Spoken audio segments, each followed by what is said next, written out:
Guardians of the Galaxy Volume 3 is in theaters this weekend, the final installment to this epic trilogy by James Gunn. So let's talk about it.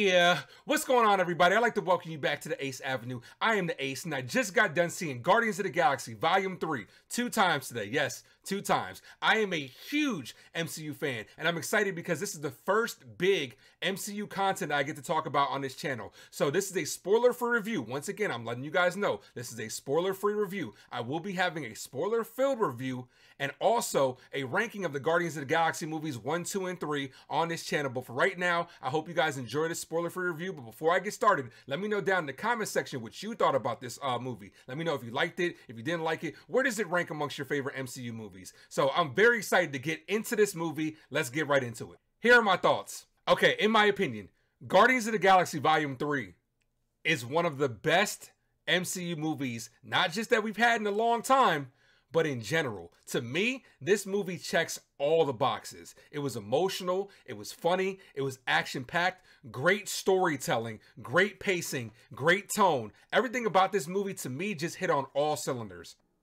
In 2014, James Gunn took a group of superheroes that weren't too familiar to casual fans, put them on the big screen, made them household names, and since then, Guardians of the Galaxy 1, 2, and 3 is one of the best series we've ever had in the MCU, and Volume 3 is an epic conclusion to their saga. Now let's get into the good.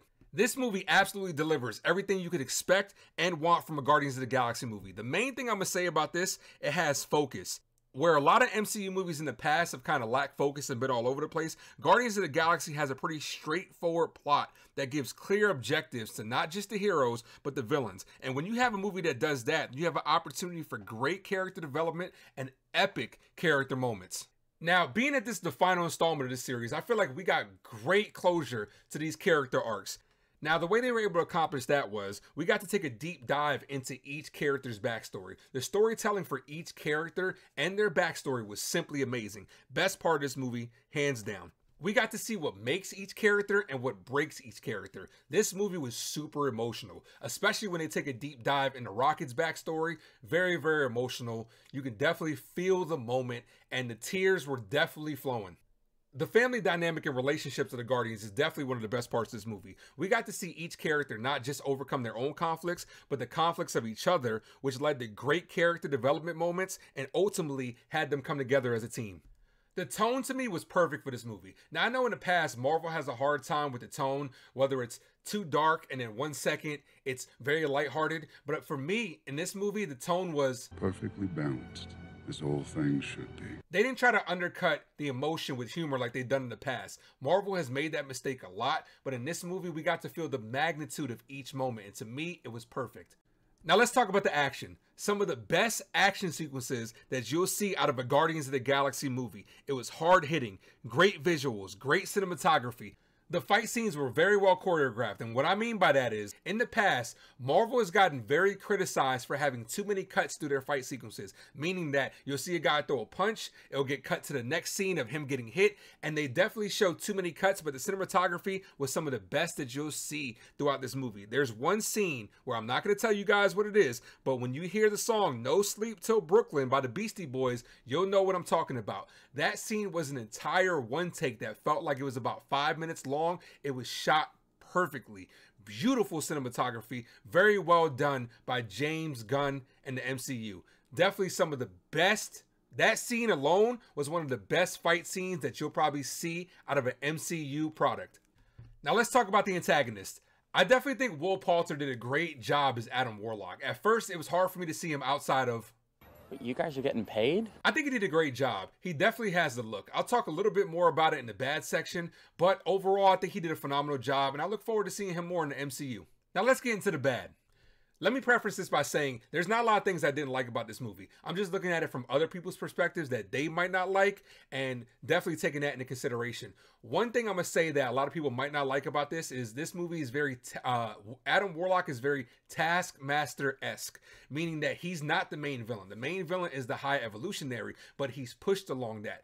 Way better than Taskmaster was, but he's not the main antagonist in this film. Now, the main thing that I think people won't like, and this might be a big one for people, It's the insinuation of animal cruelty throughout this movie. Now, it's very necessary for Rocket's backstory, but I could see how I could turn people off with how they insinuate that these animals are getting, tortured and manipulated and stuff like that. So me personally, I understand that it made the story move and it progressed the story, but I can see how people can definitely feel a little uneasy when watching it. The last thing I'm gonna say about this movie is very dark. Very hard PG-13. Parents, it's up to you guys. It's at your own discretion if you want to take your kids to see this movie, but I'd be a little cautious with it. Very gory, a little bit graphic. First ever F-bomb in the MCU. Me personally, I enjoyed it, but I can understand how it could be a little bit tough on the kiddos. But overall, I absolutely loved this movie. 10 out of 10 in my book. This movie was phenomenal. Hit on all cylinders, checked all the boxes. I laughed. I got emotional. I started tearing up. I'm not going to lie. I started tearing up. Action packed. Great time. James Gunn did it again. The MCU is definitely going to miss him. DC fans, after watching this movie, you guys should be very excited for what you're going to get out of James Gunn. But overall, like I said, 10 out of 10 for me. I'm definitely going to go see it again. Saw it twice already today. Going to go see it again because I loved it that much. Definitely going to take anybody that wants to come with me to go see this movie. But overall, like I said, phenomenal. Check it out yourselves. But I'm going to get out of here, man. Appreciate you guys for watching this video. If you haven't done so, hit that like, helps out the channel. Hit the sub for more movie content. I will be coming out with my spoiler-filled review dropping soon, along with my Guardians of the Galaxy ranking, where I'll be ranking Guardians of the Galaxy 1, 2, and 3 in order of worst to best. Obviously, when I say worst, doesn't mean that they're bad, but one of them's got to come in last. But I appreciate you guys for watching this video. I hope you enjoyed this spoiler-free review. Hit that like, hit the subscribe. I'm the Ace. This is the Ace Avenue. Holla.